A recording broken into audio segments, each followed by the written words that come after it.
Hello, and welcome to Top Story Daily Edition.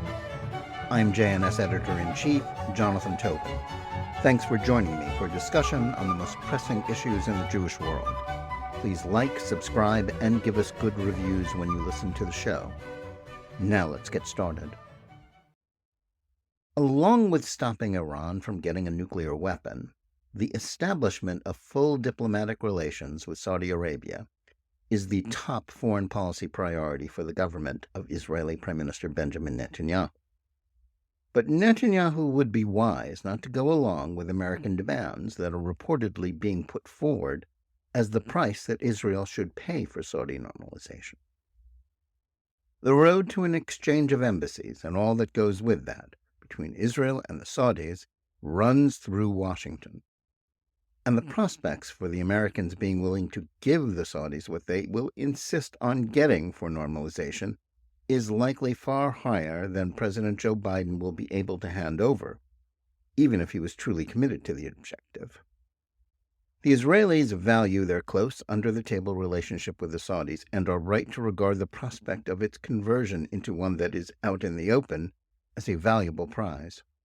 Doing so would solidify the Jewish state's acceptance as a permanent part of the Middle East by countries that were once pledged never to recognize it and to work for its destruction. That's especially true for Saudi Arabia. By virtue of its wealth and possession of Islam's holiest places, Riyadh is one of the most influential nations in the Arab and Muslim worlds. The expectation in 2020 was that sooner or later Riyadh would openly embrace peace with Israel. The Saudis' tacit approval was necessary for the United Arab Emirates and Bahrain to join the agreement, and their close cooperation with Israel on security matters was an open secret, as both looked to each other as allies against the potent regional threat posed by Iran. But converting that under-the-table relationship into one that would be openly acknowledged was always harder than many people, including former President Donald Trump, thought. Up until recently, Biden's foreign policy team had shown little interest in advancing the project that was the signature accomplishment of their predecessors. Indeed, it took the collection of Obama administration alumni that returned to power in 2021 more than a year to force themselves to even utter the words Abraham Accords when referencing Trump's forging of a peace deal that enabled 4 Arab and Muslim countries to formally recognize the State of Israel in the fall of 2020. But after 2 years of downplaying them, the Biden administration has finally demonstrated that it wants to advance this project. Secretary of State Antony Blinken told AIPAC that Saudi-Israel normalization is in America's national security interests. And he arrived in Saudi Arabia last week for meetings with that objective on the agenda. The reason for the American interest has little to do with a desire to help Israel. Biden is caught in a complicated foreign policy tangle that is partly the result of unfortunate circumstances and partly the product of his own misguided policies. The president came into office showing nothing but contempt for the Saudis, whose de facto leader, Prince Mohammed bin Salman, MBS, he labeled as a thug and murderer. As with President Barack Obama, Biden's foreign policy team wanted to rethink American Middle East policy and reorient it away from dependence on traditional allies like the Saudis and Israel, and instead adopt a rapprochement with Iran. But as was the case with Obama's disastrous 2015 Iran nuclear deal, which enriched and empowered the rogue regime in Tehran and destabilized the region while doing nothing to help the United States, Biden's efforts have proved equally counterproductive. The Iranians have played Biden and Blinken for fools by refusing each offer of a new nuclear deal that is weaker and more dangerous than the last one. In the meantime, the Iranians have grown closer to Russia, the focus of Biden's animus because of its invasion of Ukraine. It also gave an opening to China, America's true geostrategic enemy, to make inroads in the region, and alienating the Saudis made them unwilling to sacrifice their own economic interests to make up for the energy crisis caused by the boycott of Moscow, and equally reluctant to snub the Chinese. As a result, China brokered a rapprochement between Riyadh and Tehran, that has rightly scared Washington into action. That, along with the need for some kind of foreign policy triumph in the lead up to the 2024 presidential election, has led Biden to begin exploring whether he can get some Abraham Accords glory of his own. As he showed in 2020, when the Trump administration was helping to bring the Abraham Accords into existence that normalized relations with the United Arab Emirates and Bahrain, Morocco and Sudan subsequently also joined, Netanyahu is willing to do a lot, including make political compromises to expand the circle of nations in the region that formally recognize Israel.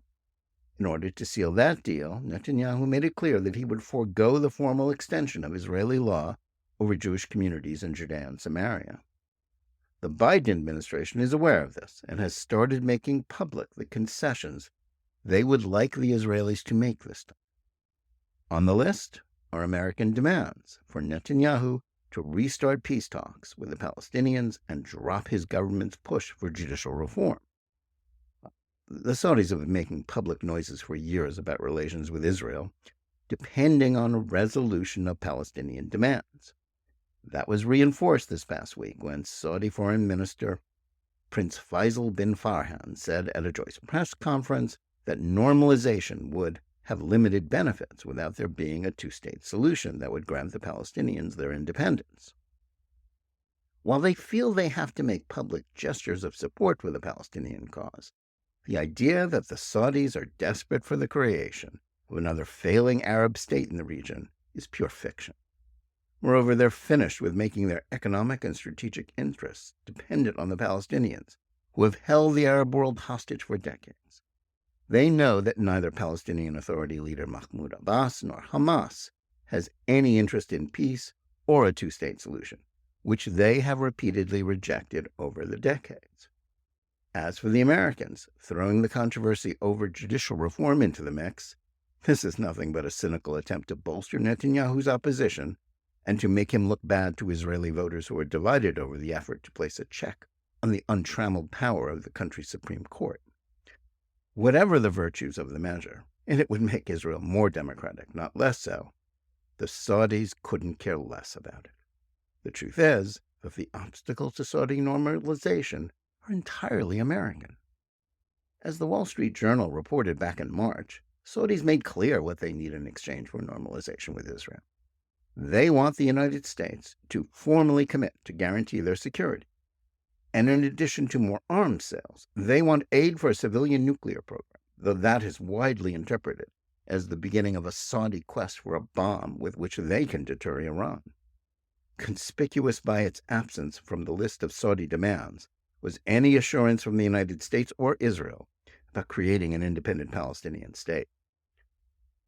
Most of all, they don't want the Americans concluding a new, weak Iran deal that will, despite their recent pact with Tehran, pose a direct threat to the existence of the Saudi monarchy. Yet as reports continue to indicate, and despite official denials of an imminent agreement, the Americans are pressing ahead with their efforts to achieve a new accord with the Iranians. Even if no nuclear deal emerges, Biden is highly unlikely to give the Saudis what they want. No administration wants to give them nuclear capability of any kind, but the Chinese will, especially if a new Iran pact guarantees, as Obama's did, that Tehran will eventually get. Just as much of an obstacle is the fact that his own party is unlikely to go along with arms sales or other concessions to the Saudis. The liberal corporate press has been working hard to demonize the Saudis for years, portraying MBS as a monster. The Saudis' unpopularity was on display this week after the announced merger of the massively funded Saudi-sponsored upstart LIV Golf Tour, with this week with the long-established PGA Tour. Even Americans who don't care about golf seem to be dismayed that Saudi oil billionaires successfully bought them effective control of the sport. Liberal journalists have been raising the specter of that country's responsibility for the 9/11 attacks to bash the deal, in spite of the fact that the whole point of the changes MBS has been pushing forward is to demonstrate that the Desert Kingdom wants to turn away from its past as a funder of fundamentalist Islam and terrorism. In this atmosphere, most Democrats are not going to vote to give anything to the Saudis. There has always been a school of thought that believed that the Saudis will never jeopardize their standing as the guardians of Islam's holy places by formalizing the strategic alliance with Israel. But even if they have decided, as they should, that the economic, diplomatic, and military benefits of normalization far outweigh the damage that it will do to their reputation among Muslims, the inducements that will convince them to do so can only come from the United States, not Israel. Beleaguered as he is by the anti-judicial reform demonstrations, Netanyahu is, if anything, even more in need of a diplomatic triumph and a distraction from his political woes than Biden. Still, he should be smart enough to know that giving the Americans any concessions, no matter how valuable, will not guarantee Saudi normalization, stop a new Iran deal, or even secure Washington's acquiescence for a strike on Tehran's nuclear facilities if it comes to that. As he has in the past, Netanyahu must say no to Washington's latest dictates. Thanks for listening. Please remember to tune in every day for Top Story Daily Edition and every week for the full hour-long JNS TV program. Whether you're listening to us on Apple, Google Play, Spotify, or any of the other podcast platforms, or on the JNS YouTube channel, please like and or subscribe to Top Story, click on the bell for notifications, and give us good reviews. Please write to us at jtobin@jns.org and let us know where you listen or watch the show and what you think about it. And remember, keep reading and thinking for yourself.